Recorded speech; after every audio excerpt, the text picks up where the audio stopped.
Welcome back, everybody. Today, I'm going to teach you how to download specific subfolders and directories from GitHub.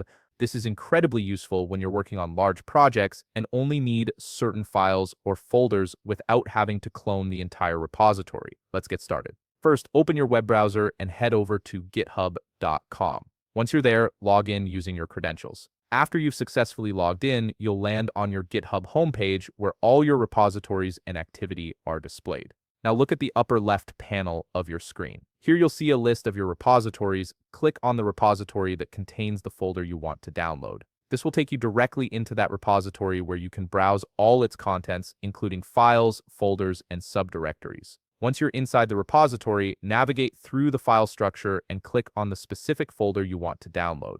This is important because we're going to grab the direct link to this particular folder, not the entire repository. Next, navigate to the top of your browser where you'll see the URL link in the address bar. Go ahead and copy this entire link. This URL contains the exact path to your subfolder, which we'll need for the next step. Now open a new tab in your browser. In the search bar, type download-directory GitHub and hit enter. This will bring up search results for a tool specifically designed to download individual directories from GitHub repositories. From the search results, click on the Download Directory GitHub option. This will take you to a web page with a simple interface that allows you to download specific folders without cloning the whole repository. It's a straightforward tool that saves you time and bandwidth. On this page, you'll see a text field where you can paste links. Go ahead and paste the GitHub folder link you copied earlier into this text field. Once you've pasted it, hit enter on your keyboard.